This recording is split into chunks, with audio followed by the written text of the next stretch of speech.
saudara yang dikasih oleh Tuhan, shalom semuanya. Puji nama Tuhan, senang sekali bisa berjumpa dalam ibadah kita pada pagi ini. Bapak Ibu yang dikasih oleh Tuhan, pagi ini kita tidak terasa bulan ini kita berada di minggu pertama bulan Maret. Ya, kami menetapkan bulan Maret sebagai bulan kemenangan, karena Maret ini, di akhir Maret nanti kita akan merayakan Paskah. Saya sampaikan lebih awal dulu, Jumat Agung tanggal 29 Maret yang akan datang, yang akan kita rayakan bersama-sama di tempat ini jam 5 sore Bapak Ibu. Ya, panitia menetapkan jam 5 sore, dan Paskah juga Minggu sore kita akan bersama-sama berkumpul menikmati ibadah jam 5 sore juga. Nah, untuk mengawali tentang bulan kemenangan, mari sama-sama kita akan bersama-sama belajar tentang satu hal yang dikerjakan oleh Kristus yang adalah karyanya dalam kehidupan kita. Dia membebaskan kita, Dia membawa kita boleh menikmati akan anugerah dan kasih karunia-Nya. Oleh karena pengorbanannya kita boleh menikmati hidup dan kasih karunia sampai dengan hari ini. Judul khotbah saya pada pagi ini adalah pengorbanan Kristus. Pengorbanan Kristus. Mari kita ucapkan sama-sama 1, 2, 3. Pengorbanan Kristus. Sekali lagi lebih keras, 2, 3. Pengorbanan Kristus. Puji nama Tuhan. Thank you banget untuk kerjasamanya. Bapak Ibu, kita akan baca dalam kitab Efesus pasal 1 ayat 7 dan 8. Ini mendasari khotbah saya pada pagi ini. Demikian firman Tuhan dari kitab Efesus pasal 1 ayat 7 sampai dengan ayat yang ke-8. Sebab di dalam Dia dan oleh darahnya kita beroleh penebusan, yaitu pengampunan dosa menurut kekayaan kasih karunia-Nya yang dilimpahkannya kepada kita dalam segala hikmat dan pengertian. Puji nama Tuhan, diberkatilah setiap kita yang selalu membaca dan merenungkan firman Tuhan dalam kehidupan kita. Bapak Ibu Saudara yang dikasih oleh Tuhan, suatu hari ada seorang guru bersama-sama dengan para muridnya di kelas begitu, dan sebelum guru ini memulai pengajarannya, maka dia bercerita kepada seluruh murid yang ada di kelasnya. Dia ngomong, suatu hari ada seorang suami dan istri yang sedang berlayar, berekreasi, naik kapal pesiar. Suami istri ini ada dalam pergumulan karena ada penyebab yang memang suami istri ini perlu rekreasi, perlu healing begitu. Maka mereka naik ke suatu tempat, naik kapal pesiar, dan mulailah mereka berlayar. Dan ketika mereka berlayar, ternyata salah satu mesin kapal itu meledak dan pecah, yang mengakibatkan bocor dan kemudian terbakar, dan kemudian diperkirakan kapal itu akan tenggelam. Nah, ada beberapa banyak skoci yang disiapkan oleh kapal pesiar itu, dan dua orang ini segera berlari ke tempat skoci itu untuk mengamankan diri supaya selamat begitu. Dan ketika sampai di tempat skoci itu, yang terakhir suami istri ini jumpai begitu, karena beberapa skoci telah ditumpangi oleh penumpang-penumpang yang lain. Di skoci yang terakhir itu ternyata hanya ada satu tempat yang dimiliki oleh mereka, sementara mereka itu berdua. Sang suami bingung, dia memandang istrinya juga memandang dia. Bagaimana masih ada satu tempat? Kalau kita berada di situ nanti akan bukan membahayakan kita, tapi akan membahayakan banyak orang yang ada di skoci itu. Sang suami tanpa aba-aba kemudian dia segera melompat dan menempati tempat duduk yang ada di skoci itu. Ketika guru ini bercerita kepada murid-murid, dia bertanya kepada murid-murid, kira-kira apa yang dikatakan oleh wanita, oleh istri itu kepada suaminya? Kira-kira kalau kita ditanya begitu, jawaban kita apa kira-kira? Kira-kira apa Bapak Ibu? Bagaimana Pak Bambang? Kira-kira jawaban kita apa? Wah, ada yang mengatakan suami itu egois, brengsek, laki-laki nggak tahu diri, gitu. Harusnya dia yang berkorban. Kemudian guru ini mengamati dari sekian banyak murid yang membuli bapak itu, pria brengsek, pria egois, nggak tahu diri, gitu. Ada satu orang wanita diam, dia nggak mengikuti apa kata temannya yang mengatakan suami brengsek dan sebagainya dan sebagainya. Guru ini datang mendekati anak wanita itu. Nak, kenapa kamu tidak memberikan penilaian seperti teman-temanmu? Anak wanita ini berbicara dan mengejutkan banyak orang. Anak ini tidak bilang itu laki-laki brengsek, suami egois dan sebagainya, tidak. Tapi dia ngomong begini. Mungkin ibu itu akan ngomong, tolong jaga anak-anak kita ya. Kemudian guru ini tanya lagi, kamu apakah sudah pernah mendengar cerita ini? Belum pernah mendengar cerita ini. Tapi kenapa kamu mengatakan begitu? Bapak Ibu, kemudian guru kemudian maju ke depan dan dia mulai menyampaikan apa yang disampaikan oleh anak wanita ini, teman kalian ini, itu tidak salah, itu benar. Tidak lama kemudian memang kapal itu tenggelam dan matilah wanita, istri dari suami yang melompat, yang dikatakan oleh anak-anak tadi itu egois, laki-laki brengsek, jangan jadi suami milik suami seperti dia dan sebagainya. Mati. Bertahun-tahun kemudian suami tadi itu kemudian membesarkan, betul pesan yang diceritakan oleh anak ini, dia membesarkan anaknya.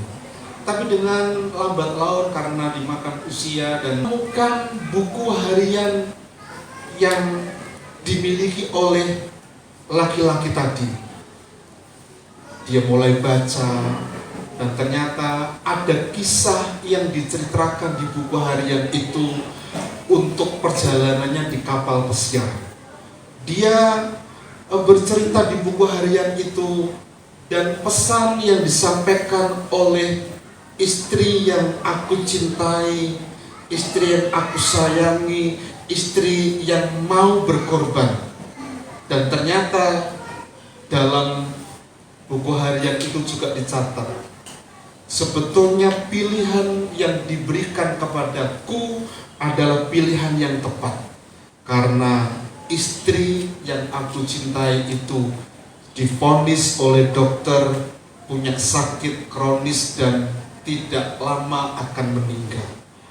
Dan dia menceritakan juga di buku itu bahwa teriakan yang disampaikan oleh istri yang aku cintai itu adalah teriakan, tolong jaga anak-anak kita, tolong jaga anak kita. Bapak Ibu Saudara yang dikasihi oleh Tuhan, dari kisah yang saya ceritakan ini, di situ ada sebuah pengorbanan. Bisa jadi suami itu berat hati untuk menempati satu tempat skoci di mana dia akan selamat, sementara dia menyaksikan istrinya dan akan tenggelam di kapal itu. Tapi satu hal sebetulnya ini adalah pengorbanan. Pengorbanan itu bicara tentang, kata dasarnya tentang perbuatan yang menyatakan bakti atau bahkan kesetiaan. Dia tahu bahwa dia tidak lama akan hidup di dunia karena dia sakit kronis. Dia tahu bahwa dia akan mati dan dokter sudah memvonis itu. Makanya dia rela, dia membaktikan dirinya untuk suami dan anaknya supaya hidup. Dan dalam cerita itu semua orang tertegun, karena semua di kelas itu tertegun karena ternyata anak yang mengatakan bahwa tolong jaga anak-anak kita. Dalam cerita itu ternyata anak wanita itu adalah anak yang dilahirkan oleh suami istri ini. Bapak ibu saudara yang dikasihi oleh Tuhan, pengorbanan itu bicara tentang objek yang menjadi menderita, bahkan mati oleh karena kejadian dan perbuatan jahat atau dan sebagainya. Dan kalau bicara tentang pengorbanan, maka Kristus mati disalibkan.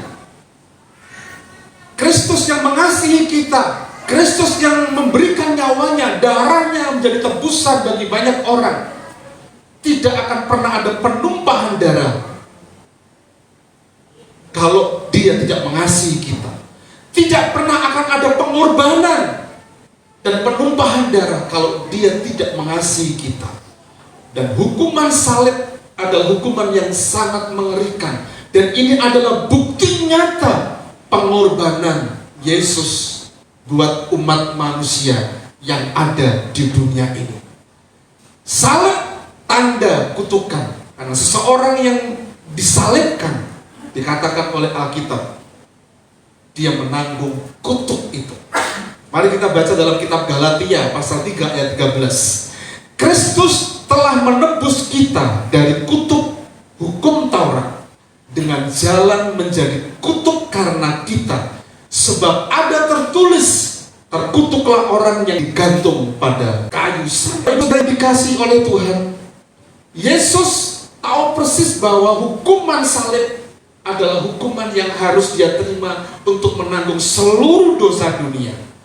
Dan dia tergantung di atas kayu salib. Dia rela untuk menerima, membawa beban kutuk dosa yang dibuat oleh manusia. Kristus berkorban untuk manusia yang berdosa. Dia mati disalibkan. Dan kalau bicara tentang itu, dia sangat mengasihi kita. Dia menyebut kita anaknya. Dia menyebut kita juga sahabatnya. Dia menyebut kita sebagai orang-orang yang dikasihi dan ditebus oleh karena pertolongan yang luar biasa dalam kehidupan kita. Dalam kitab Injil Yohanes pasal 15 ayat yang ketiga, dia mengatakan, tidak ada kasih yang lebih besar daripada kasih seorang yang memberikan nyawanya untuk sahabat-sahabatnya.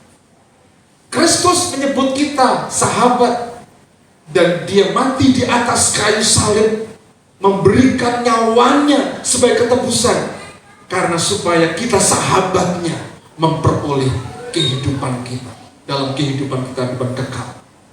Bapak ibu saudara yang dikasihi oleh Tuhan, jika demikian Kristus membaktikan dirinya dengan pengorbanan dan kesetiaannya, supaya kita yang harusnya binasa, kita yang harusnya mati, tapi memperoleh kehidupan yang kekal. Kita yang harusnya binasa, kita memperoleh anugerah kasih karunia yang diberikan secara cuma-cuma dalam kehidupan kita. Dan itu adalah bentuk pengorbanan Kristus yang nyata dalam kehidupan kita. Pagi ini saya akan menyampaikan ada 3 kuasa dari bentuk pengorbanan Kristus yang dinyatakan dalam kehidupan kita, yang saya singkat dengan 3M. M yang pertama adalah kuasa pengorbanan Kristus itu adalah menebus dosa kita. Menebus. Makna penebusan itu adalah membawa orang berdosa kembali kepada persekutuan dengan Kristus. Markus pasal 10 ayat yang ke-45, karena anak manusia juga datang bukan untuk dilayani, melainkan untuk melayani dan untuk memberikan nyawanya menjadi apa Bapak Ibu? Tebusan bagi banyak orang. Kristus menebus kita dari dosa dan kutuk dosa.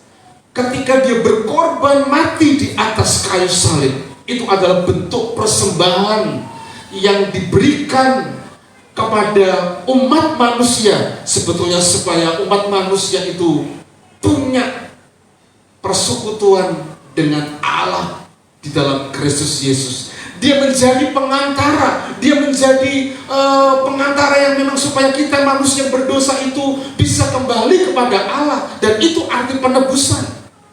Bahkan arti penebusan itu bicara tentang sesuatu yang memang tidak bisa kita lakukan dan kerjakan kalau tidak karena kasih karunia.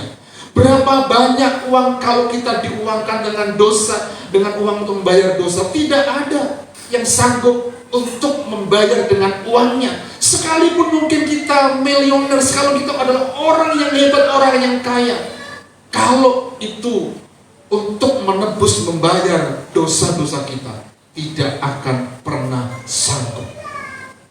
Karena itu dia memberikan nyawanya, dia berkorban. Seorang yang bernama Martin Luther, dia mengatakan begini, Christ sacrifice for us is the only basis of our being forgiven, full and perfectly, and once for all. Terjemahannya kurang lebih seperti ini. Pengorbanan Kristus bagi kita, perhatikan, adalah satu-satunya dasar pengampunan bagi kita. Dan itu sepenuhnya, secara sempurna, dan sekali untuk selama-lamanya. Itu penebusan. Dan bicara tentang itu, yang pertama tentunya Yesus menebus manusia dari dosa. Dia menebus manusia, dia menebus kita, manusia, dari dosa. Dalam kitab Ibrani pasal 9 ayat yang ke-15 mengatakan, karena itu ia adalah pengantara dari suatu perjanjian yang baru, supaya mereka yang telah terpanggil dapat menerima, perhatikan, bagian kekal yang dijanjikan, sebab ia telah mati untuk menebus pelanggaran-pelanggaran yang telah dilakukan selama perjanjian yang pertama. Pelanggaran-pelanggaran kita dia hapus, dia tebus. Berapa banyak kalau itu diuangkan, berapa banyak kalau itu bicara tentang amal, kalau itu untuk menebus dosa kita, tidak akan pernah sanggup.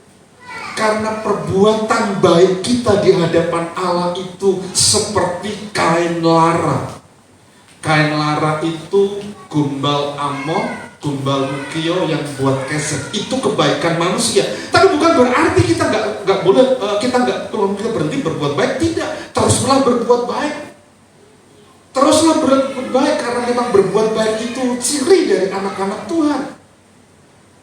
Tapi perbuatan baik manusia untuk dikatakan menjadi sejajar penebusan yang Kristus lakukan tidak akan pernah sanggup. Sikap baik, keuangan, harta kekayaan kita tidak sanggup membawa kita masuk dalam kekekalan. Karena pelanggaran-pelanggaran kita begitu sangat banyak. Coba kalau kita kalkulasikan, kita itu baik sekali gitu. Orang baik satu hari kira-kira berdosanya berapa kali? Kalau kata satu hari sekali begitu ya, melesetnya sekali, meleset dari sana sekali. Nah kalau itu bicara sekali, maka satu tahun itu ada 365 hari, maka setiap hari kita berdosa selama sebanyak 365 kali. Nah kalau itu dikalikan dengan usia kita, Tuhan memberikan kepada manusia hidup 70 tahun, kalau kuat 80 tahun. Kita ambil rata-rata 70, 365 kali 70 kali. Berapa banyak uang, amal, dosa yang kita dapat tebus dosa kita? Tidak akan mungkin. Tapi oleh karena kebaikannya dia menebus dosa kita. Dan penebusannya yang kedua, dia menebus manusia, menebus kita dari kematian. kematian yang kekal. Dalam Yohanes pasal 11 ayat 25 dikatakan, Akulah kebangkitan dan hidup. Barang siapa percaya kepadaku, ya, percaya kepadaku, ia akan hidup walaupun ia sudah mati. Bagi kita orang Kristen sebetulnya kematian bukan hal yang menakutkan. Karena kematian kita di dunia ini adalah awal kehidupan kita bertemu dengan Bapa kita di surga. Tapi berapa banyak dari antara orang-orang yang kita jumpai, mereka sangat takut dengan apa yang namanya kematian. Pak Yer, aku belum menikah. Om Yer, aku belum menikahkan anakku. Aku belum ini dan sebagainya. Siap atau tidak, kapanpun kita nanti akan bertemu dengan Bapa kita di surga. Dan jangan pernah ada rasa ketakutan, karena saat kita mati itu adalah awal di mana kita memiliki kehidupan dan kita berjumpa dengan Kristus. Karena pengorbanan Kristus yang mati di atas kayu salib, Dia menebus kita dari kematian. Kematian yang sebetulnya harusnya kita alami, kematian kekal yang ada di api neraka, yang ada di Hades. Tapi kita akan berada di Firdaus, di pangkuan Bapa Abraham, karena Kristus mengerjakan pengorbanannya di atas kayu salib, menebus dosa kita. Yang berikutnya, mari kita belajar menebus manusia, menebus kita manusia dari murka Allah.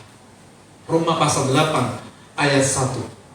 Demikianlah sekarang tidak ada penghukuman bagi mereka yang ada di dalam Kristus Yesus. Jadi tidak akan ada penghukuman, karena memang saat Dia menebus dosa kita dari murka Allah itu bicara tentang kemarahan Allah, bicara tentang hukuman yang manusia itu akan alami di masa yang akan datang. Dan ketahuilah ketika itu terjadi, yang terjadi adalah Dia itu menjadi hakim, Dia menjadi pembela.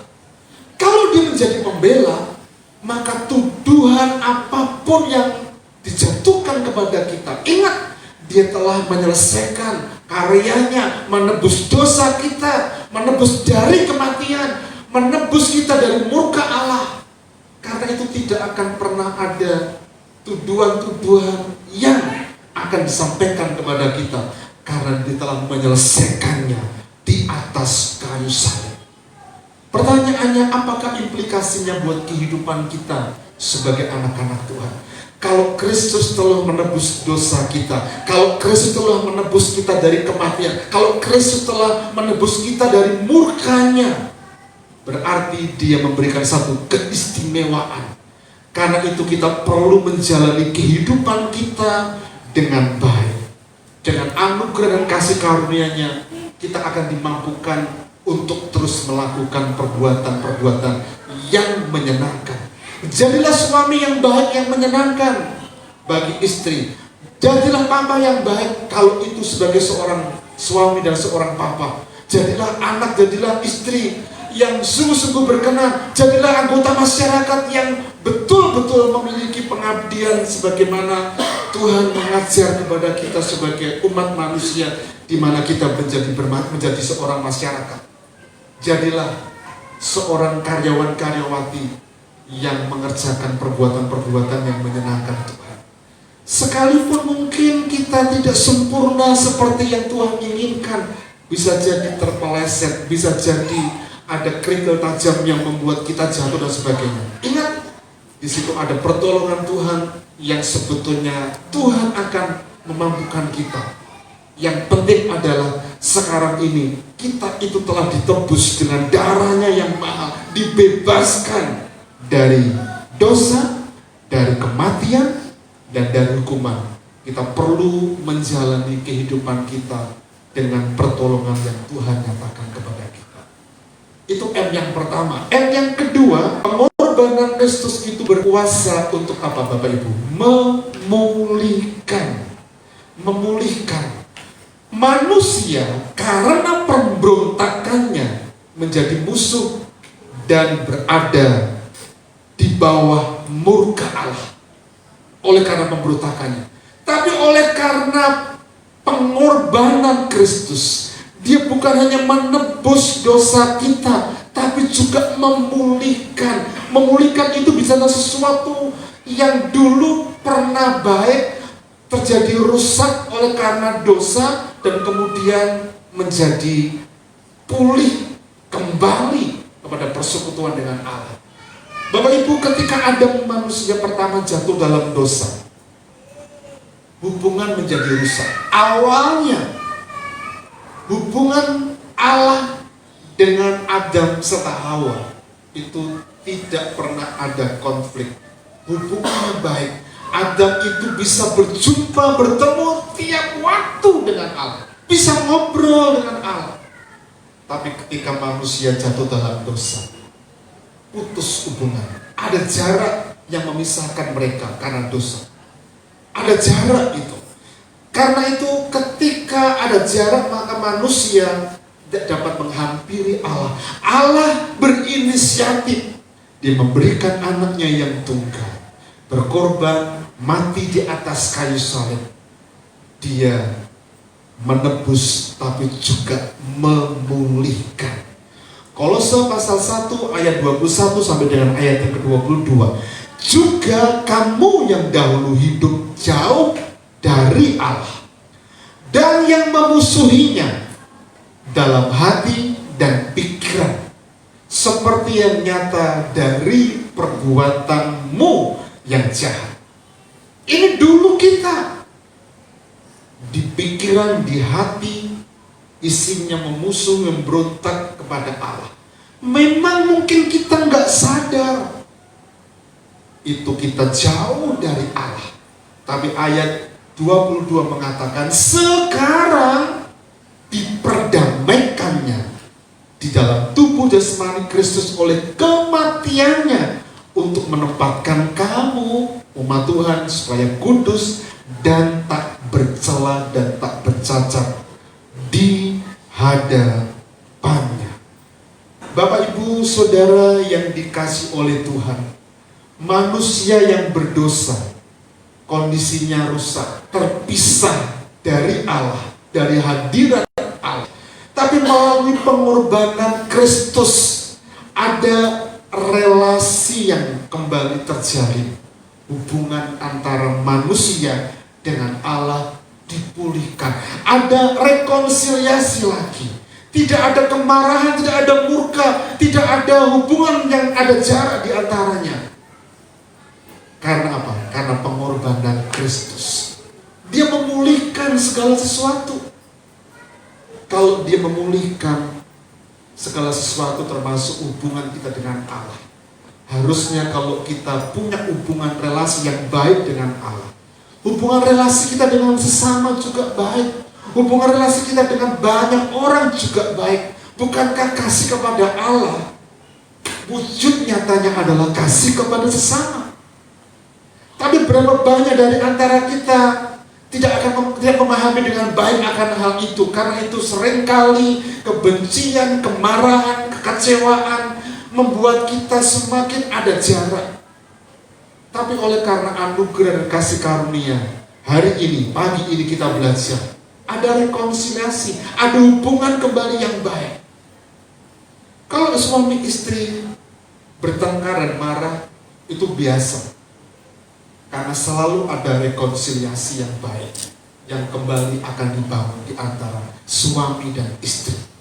Karena dia tahu bahwa prinsip kebenaran dipulihkan itu telah dialaminya, maka hubungan yang baik, relasi yang baik itu menentukan di mana kita juga akan mendapatkan bagian berkat dari kehidupan kita sebagai orang-orang percaya. Efesus pasal 2 ayat 13 dan 14 mengatakan, tapi sekarang di dalam Kristus Yesus kamu yang dahulu jauh sudah menjadi dekat oleh darah Kristus. Ada persekutuan, ada relasi. Karena dialah, Bapak Ibu, Shalom, dialah damai sejahtera kita yang mempersatukan kedua pihak, yang telah merubuhkan tembok pemisah, yaitu perseteruan. Ada tembok pemisah itu dihancurkan. ada unity, ada persatuan yang Tuhan kerjakan, dipulihkan, ada rekonsiliasi.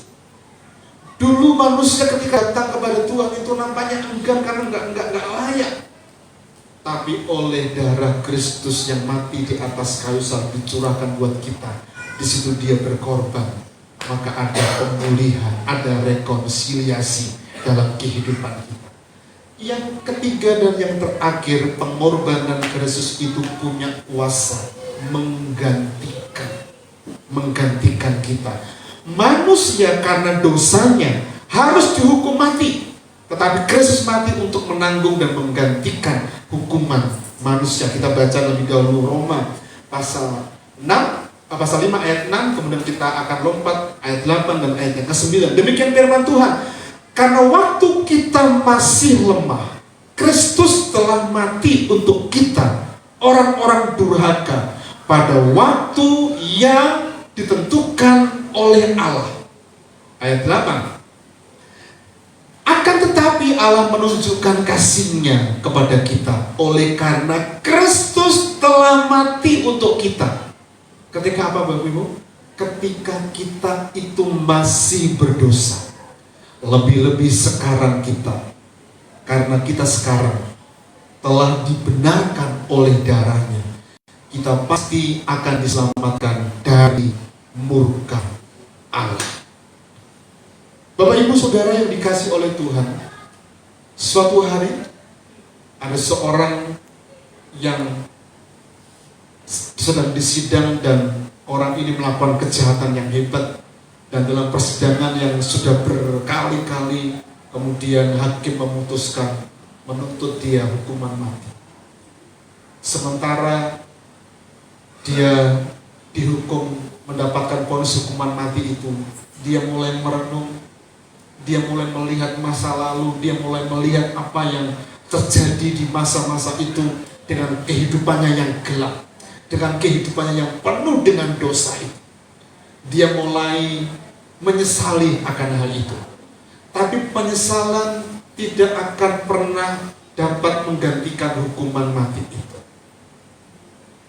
Ketika vonis hukuman mati itu datang kepadanya, ketika dia di penjara, ada seseorang yang menemui dia. Ketika ditemui dan dia ngomong begini, aku akan menggantikanmu untuk menerima hukuman mati. Kemudian orang yang ngomong tadi itu datang ke pengacaranya dan menyampaikan itu. Tidak bisa, nggak boleh. Tapi kemudian dengan diam-diam orang ini datang kembali ke tempat orang ini di penjara, dan dia mulai membuka dirinya. Waktu itu orang yang ada di penjara ini karena ketakutan, fobia karena mau dihukum mati tadi itu tidak berani berhadapan-hadapan. Tapi lihatlah, sekarang kamu keluar pakai baju saya, kamu pasti aman, kamu gak akan mendapatkan hukuman mati. Ternyata itu adalah saudara kembarnya.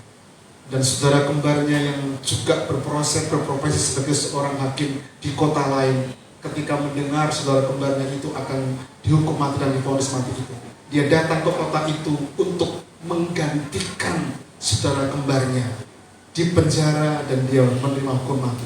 Sementara saudara kembar yang satu yang ketakutan sama sekali tadi itu, dia bebas. Bapak Ibu Saudara yang dikasih oleh Tuhan, seperti itulah sebetulnya Tuhan menggantikan kita. Harusnya kita mendapatkan hukuman, layak dihukum itu. Tapi oleh karena kasih-Nya, Dia berkorban untuk kita. Karena itu Bapak Ibu, kita perlu betul-betul memahami bagaimana berharganya kita itu di hadapan Tuhan. Karena itu kita perlu betul-betul menghargai diri kita. Kalau penghargaan terhadap diri kita itu baik, maka penghargaan kita dengan orang lain juga sempurna dan baik. Sekalipun mungkin butuh pembelajaran untuk memahami orang lain, memahami suami kita, memahami istri kita. Tapi ingat, dia telah menggantikan semuanya, dosa dan kematian itu. Dia berikan kasih karunia dalam kehidupan kita. Bapak Ibu Saudara dikasih oleh Tuhan, dalam keseluruhan karya penebusan dan pengorbanan Kristus, kita melihat sebuah narasi penyelamatan yang luar biasa. Penebusan, rekonsiliasi, dan penggantian yang merupakan elemen-elemen integral dari kesatuan yang tidak bisa dapat dipisahkan. Dan itu akan membentuk satu kesatuan di dalamnya, yaitu karena kasih karunia-Nya dinyatakan dalam kehidupan kita. Kristus, karya Kristus bukan hanya sebuah tindakan sejarah, tetapi juga jalan bagi mereka yang percaya. Pertanyaannya adalah, apakah hari ini engkau dan saya percaya kepada Kristus? Apakah hari ini engkau dan saya yakin menerima karunia berupa pengorbanan Kristus, darahnya yang membebaskan kita? Dia menghargai kita dengan nyawanya diberikan secara cuma-cuma dalam kehidupan kita. Terakhir, mari kita akan lihat video ini.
Bapak Ibu Saudara yang dikasih oleh Tuhan, demikian kasih Bapa buat kehidupan kita.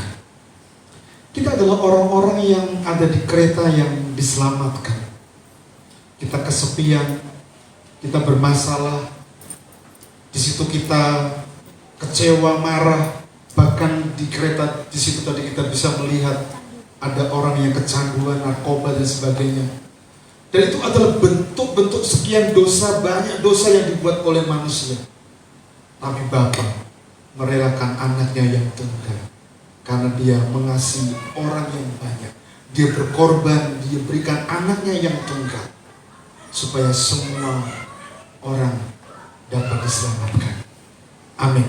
Kita naikkan pujian ini. Karena salibmu ku hidup, karena salibmu ku menang. Engkau yang berkuasa sanggup untuk melakukan mujizat-Mu di hidupku. Saya undang Bapak bisa berdiri bersama-sama. Hanya Kau Tuhan di hidupku, Kau berikan hidup yang baru. Darah-Mu menyucikan pemberian hatiku. Ku nyatakan Kaulah segalanya. Dengan segenap hati, Engkaulah sumber pengharapan. Yes, kuasa-Mu sanggup menyembuhkan. Jiwaku pun berserah hanya kepada-Mu, Yesus, Kaulah segalanya. Karena salib-Mu ku hidup, karena salib-Mu ku menang.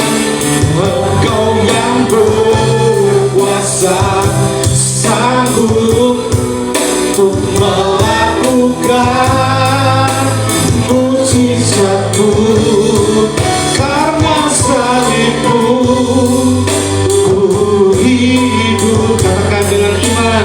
Karena salib-Mu, yes, ku menang.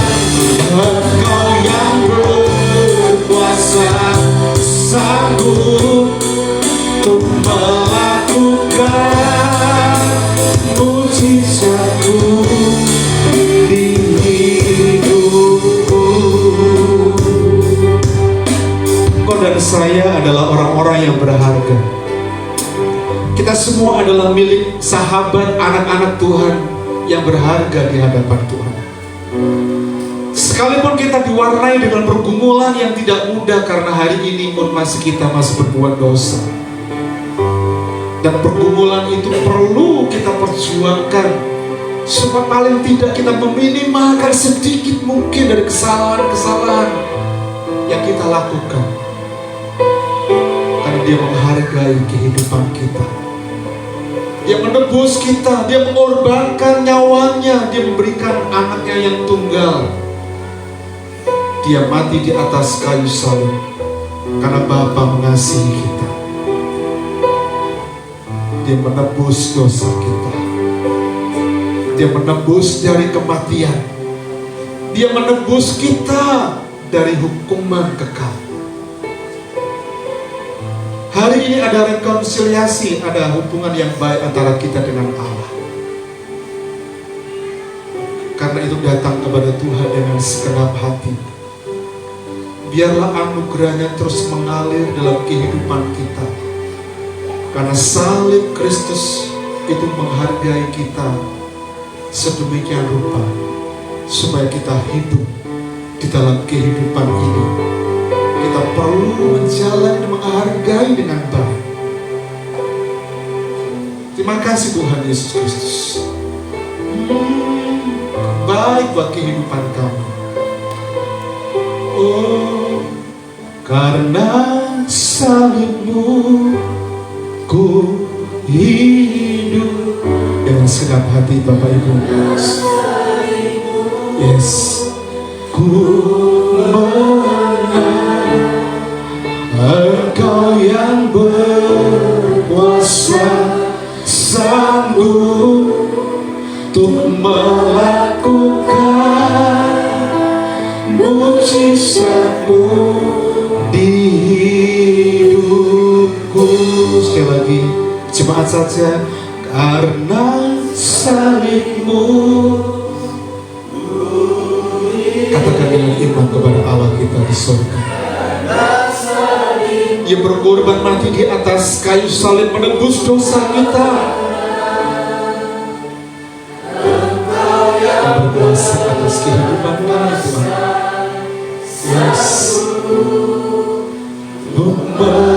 Melakukan mujizat-Mu, karena salib-Mu ku hidup, karena salib-Mu ku menang.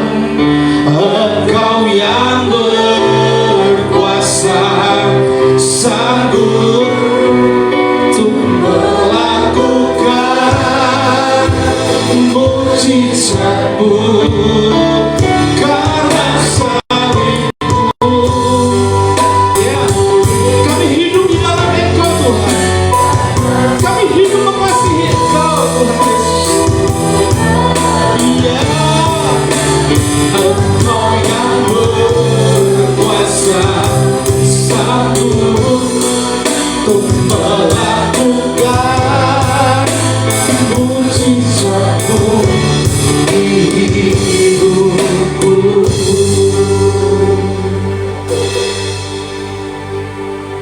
Bapa di surga, terima kasih untuk pengorbanan-Mu yang sempurna mati di atas kayu salib. Berkati firman-Mu untuk kami. Berkati dan tanamkan firman-Mu di hidup, di hati kami. Kami belajar untuk merenung-renungkan terus di hidup kami. Bahkan kami terus belajar untuk melakukannya dalam kehidupan kami. Bapa berkuasalah, bekerjalah dalam kehidupan kami. Kami bersyukur dalam nama Tuhan, kami berdoa. Haleluya. Amin. Siap dan Bapak Ibu purnama hati bisa maju ke depan. Bapak Ibu bisa duduk kembali. Karena salib-Mu ku hidup. Kita siapkan hati kita, keberadaan kita untuk menerima perjamuan kudus. Engkau yang berkuasa, sanggup untuk melakukan mujizat-Mu di hidupku. Berdoalah secara pribadi. Hampiri Dia, hampiri tahtanya yang kudus dengan kasih karunia-Nya yang akan dilimpahkan dalam kehidupan kita. Hampiri Dia supaya kita dilayakkan untuk menerima berkat perjamuan kudus pada pagi ini. Saat kita siap untuk menerima perjamuan kudus, kita akan menerima berkat-berkat Tuhan itu. Tetapi sebaliknya, jika kita tidak sungguh-sungguh siap, kita pun tidak akan pernah menikmati berkat Allah di dalam kehidupan kita. Dan bukan hanya berkat yang kita akan terima, tapi kutuk yang kita akan terima. Karena itu hargai pengorbanannya yang kudus buat kehidupan kita. Berdoalah, berdoa secara pribadi di hadapan Tuhan yang mengasihi kita. Bapa di surga, layakkan kami untuk kami masuk dalam perjamuan kudus. Layakkan kami Tuhan, layakkan kami yang berdosa ini Tuhan, untuk kami menerima bagian berkat yang Tuhan anugerahkan kepada kami. Engkau menyanggupkan kami untuk kami boleh menikmati persekutuan dengan tubuh dan darah Tuhan. Mari Engkau menolong, memberkati roti dan air anggur yang melambangkan tubuh dan darah Tuhan. Berkati kami semua. Di dalam berkat nama Tuhan kami berdoa mengucap syukur. Haleluya. Amin. Bapak Ibu Saudara yang dikasih oleh Tuhan, mari kita siapkan hati kita, hidup kita untuk terima berkat perjamuan kudus pada pagi ini. Pada malam waktu Yesus diserahkan, dia mengambil roti, kemudian memecah-mecahkannya dan dia mengatakan, inilah tubuhku yang diserahkan bagi kamu, ambillah, makanlah dan perbuatlah menjadi peringatan akan aku. Setelah dia makan, dia mengambil cawan dan dia mengatakan, inilah cawan perjanjian baru yang dimeteraikan oleh darah. Ambillah, minumlah dan perbuatlah menjadi peringatan akan aku. Mari kita akan terima dengan iman. Ku telah mati dan tinggalkan cara hidupku yang lama. Semuanya sia-sia dan tak berarti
oleh Tuhan. Dia sangat mengasihi kita. Karena itu dia berkorban untuk kita. Bapa mengasihi kita. Dia menerima kita apa adanya. Dia memberikan anaknya yang tunggal, berkorban mati di atas kayu salib. Darahnya yang tertumpah memberikan penebusan buat kehidupan kita. Darahnya yang tercurah di atas kayu salib memberikan pengampunannya buat kehidupan kita. Dengarkanlah firman Tuhan. Dan ketika mereka sedang makan, Yesus mengambil roti, mengucap berkat, memecah-mecahkannya, lalu memberikannya kepada murid-muridnya dan berkata, ambillah, makanlah, inilah tubuhku yang diserahkan bagi kamu. Mari kita makan bersama-sama di dalam nama Tuhan Yesus Kristus.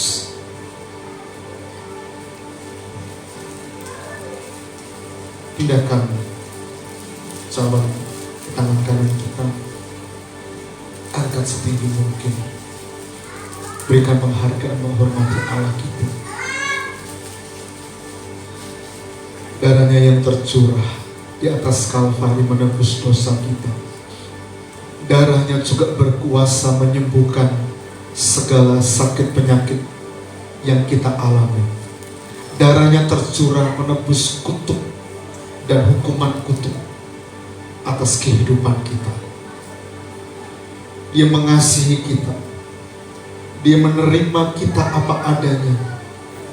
Terima kasih Tuhan Yesus. Dengarkanlah firman Tuhan. Sesudah itu ia mengambil cawan, mengucap syukur, lalu memberikannya kepada mereka dan berkata, minumlah kamu semua dari cawan ini, sebab inilah darahku, darah perjanjian yang ditumpahkan oleh banyak orang. Mari kita minum bersama-sama di dalam nama Tuhan Yesus Kristus.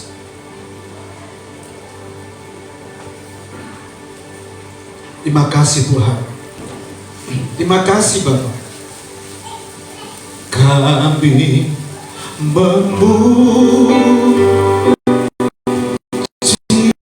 kebesaran-Mu, ajaib Tuhan,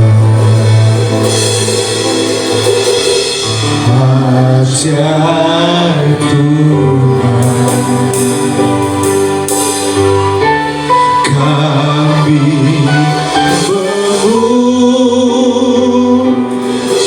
kebesaran-Mu.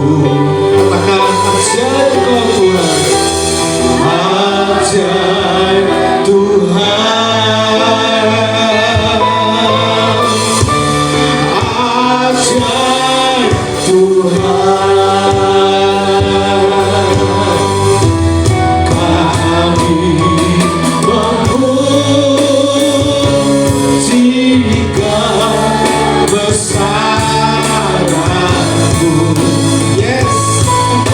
ajaib Tuhan,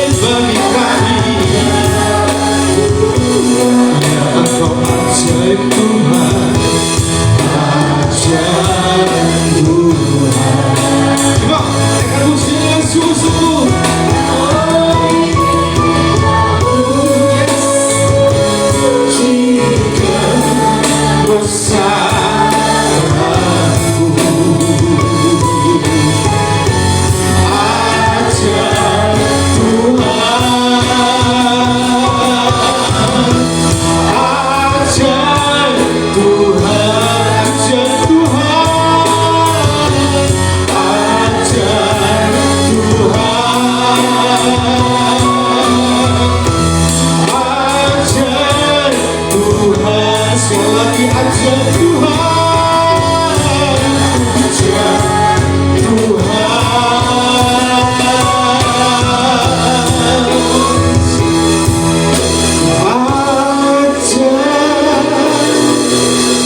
Kami mengucap syukur untuk anugerah-Mu dilimpahkan dalam kehidupan kami semua. Terima kasih Bapak. Berkat Tuhan melimpah atas kehidupan kami. Kita berdiri bersama-sama, kita akan akhiri ibadah kita. Mari kita angkat kedua belah tangan kita dan terimalah berkat Tuhan. Angkat kedua tanganmu dan pandang kepada Bapa kita di sorga. Dia yang mengasihi kita dengan limpahnya, dengan kasih karunia itu. Karena itu pulanglah engkau membawa berkat Allah. Berkat yang datang dari Bapa, dari Tuhan Yesus Kristus, dan persekutuan dalam Allah Roh Kudus yang senantiasa mencurahkan berkat-berkat-Nya kepada kita.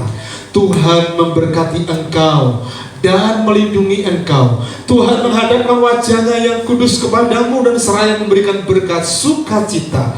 Berkat damai sejahtera dilimpahkan dalam kehidupan kita semuanya. Engkau akan menjadi kepala dan bukan ekor, mengalami progres naik dan tidak pernah turun. Dan apa yang engkau kerjakan selalu berhasil, beruntung dan diberkati oleh Tuhan. Seperti pohon yang ditanam di tepi air yang akan terus menghasilkan buah. Demikianlah hidupmu diberkati oleh Tuhan. dari sejak pagi ini. Besok bahkan sampai kepada Maranatha, Kristus Yesus datang kedua kali menjemput kita semua. Di dalam berkat nama Tuhan kami berdoa mengucap syukur. Haleluya, katakan sama-sama. Amin.